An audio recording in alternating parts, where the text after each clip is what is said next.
ਓਏ ਅਛੂ ਕਿੱਧਰ ਗਿਆ ਓਏ? ਓ ਕਿੱਧਰ ਮਰ ਗਿਆ? ਓ ਮੱਝਾਂ ਦਾ ਹਾਲ ਵੇ ਕੀ ਕਰ ਛੱਡਿਆ? ਕਿੱਧਰ ਗਿਆ ਅਛੂ? ਅਛੂ ਕਿੱਧਰ ਗਿਆ? ਉਹ ਚੱਲ ਨਹੀਂ ਹੈਗਾ, ਤੂੰ ਮੱਝਾਂ ਨਵਾ। ਠੀਕ ਹੈ, ਬਾਅਦ ਚ ਮੈਨੂੰ ਵੀ ਨਵਾ ਦੀ। ਕੀ ਹਾਲ ਕੀਤਾ ਹੋਇਆ ਮੱਝਾਂ ਦਾ?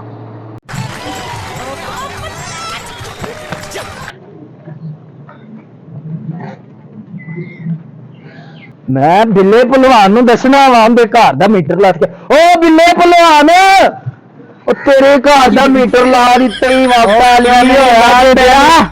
ਕੀ ਹੋਇਆ? ਤੇਰੇ ਘਰ ਦਾ ਮੀਟਰ ਵਾਪਸ ਲਾ ਰਿਹਾ ਨਹੀਂ। ਉਹ ਕਿੰਨੇ ਆਪਣੀ ਮੌਤ ਨੂੰ ਆਵਾਜ਼ ਮਾਰੀਏ। ਚੱਲ ਚੱਲੀਏ, ਚੱਲ ਚੱਲੀਏ। ਕਿਹੜਾ ਗਾਦੀ ਸ਼ਰਟ ਤੇ ਪਾ ਲੋ।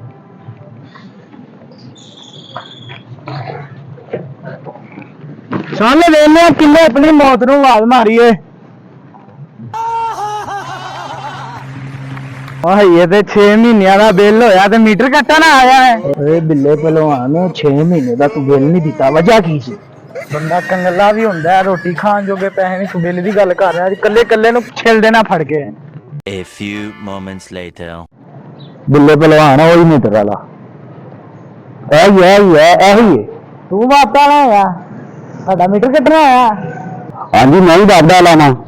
ਜਦੋਂ 6 ਮਹੀਨੇ ਹੋ ਗਏ ਨੇ ਬਿੱਲ ਨਹੀਂ ਤਾਰਨਾ ਹੈਗਾ ਤੇ ਫਿਰ ਮੀਟਰ ਹੀ ਕੱਟਣਾ, ਹੋਰ ਅਸੀਂ ਕੀ ਕਰਨਾ?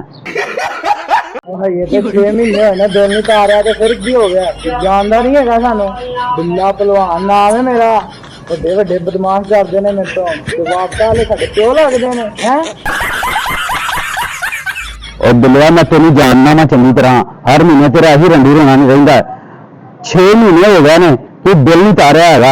ਆਪਣਾ ਬਿੱਲ ਚੈੱਕ ਕਰ, 1.5 ਲੱਖ ਰੁਪਇਆ ਤੇਰਾ ਬਿੱਲ ਆ ਗਿਆ। ਠੀਕ ਹੈ, ਉਹ ਅਗਰ ਬਦਮਾਸ਼ੀ ਕਰਨੀ ਹੈ ਨਾ ਤੇ ਪੱਲੇ ਕੁਛ ਰੱਖ, ਮੰਗ ਦੇ ਲਵੇ ਤੂੰ ਗੁਜ਼ਾਰੇ ਕਰਨਾ। ਠੀਕ ਹੈ, ਗੱਲਾਂ ਸਾਨੂੰ ਸੁਣਾਉਣਾ। ਪੁਲਿਸ ਦੇ, ਪੰਜਾਬ ਪੁਲਿਸ ਦੇ 2 ਛਿੱਤਰ ਪੈ ਤੇ ਤੈਨੂੰ ਅਕਲ ਟਿਕਾਣੇ ਆ ਜਾਏਗੀ ਬਦਮਾਸ਼ੀ ਕਰਨ ਦੀ। ਦੱਸਾਂ ਮੈਂ ਇਧਰ ਸਾਈਆਂ ਨੂੰ ਕਰਾਂ ਆਪਣੇ ਨੂੰ ਫੋਨ।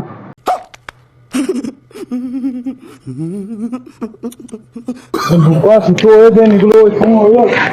ਕੋਈ ਆਪਣੇ ਬੰਦੂਕਾਂ ਤੇ ਲੈ ਜਾਓ ਵੱਡੇ ਬਦਮਾਸ਼ੋ।